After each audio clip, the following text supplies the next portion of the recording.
If you're defending the right to unlimited federal student loans, then you're defending a policy that contributed to the student loan debt crisis. Let me explain. Back in 2005, Congress created the Graduate PLUS loan program.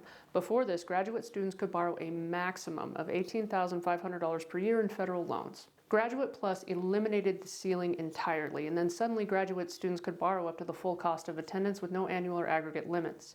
The federal government signaled to universities, charge whatever you want, and the money will always be there. And universities responded exactly how you'd expect. Let's look at the data.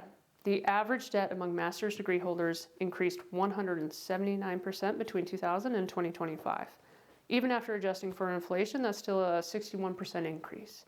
Master's graduates from public institutions now carry debt that's 172% higher than in 2000. Private nonprofit graduates, 191% higher. This wasn't inflation. This wasn't the cost of doing business. This was institutions realizing that they had a blank check and they cashed it. The average federal Grad PLUS balance is now $66,222, and borrowers with professional doctorates average $213,439. And here's the smoking gun. 46% of all federal student loan debt is held by graduate students, despite them being a much smaller population than undergrads. Graduate students in 2017 were 2.4 times more likely to borrow than graduate students back in '95. And average graduate student debt in 2017 was more than 10 times higher than it was back in '95, and 2017 was almost 10 years ago. Well, 8 years ago. This is not a coincidence. This is policy working exactly as it was designed. It just wasn't designed for you. Do you want to hear some absolutely terrible news? Administrative positions at universities grew 60% faster than faculty positions since 1993. Somebody had to pay for that, and that somebody is you. It's administrative bloat. Schools built luxury dorms and climbing walls to compete for applicants, all funded by student debt. They created more graduate programs, including online programs with minimal overhead, knowing that students could pay whatever they charged. And here's the kicker. The respectable public and private nonprofit institutions had the largest tuition increases. For-profit schools, which often get vilified constantly, actually had the smallest debt increase at 86.7%, which I know is still incredibly high. And that's probably because they already had the infrastructure and the donors. But anyway, institutions that were supposed to serve the public good became the most aggressive wealth extractors. And they flew under the radar because they had better PR.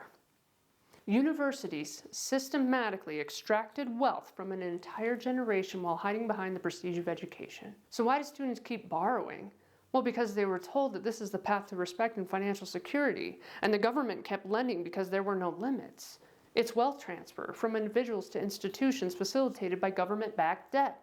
Now, the Department of Education is proposing to eliminate Grad PLUS loans entirely and cap graduate students borrowing at $20,500 a year and $100,000 in a lifetime, and people are panicking. They're arguing that they need access to more federal loans, but why do you need $100,000 in loans in the first place? Because schools charge that much. How about we just remove the unlimited money and the schools will have to adjust their pricing and watch the enrollment drop? That's not cruelty, that's basic economics, but it's not going to happen overnight. And the people defending their right to unlimited government loans are defending the exact policy that caused the crisis. They're asking to keep feeding the machine that's actively eating them. Access to $100,000 in debt for a credential that doesn't deliver proportional earning power isn't an opportunity, it is a trap. Access to programs that charge whatever they want because the money is guaranteed is not education, it's extraction, it's indentured servitude with better marketing. The DOE never classified nursing as a professional degree, that's not new.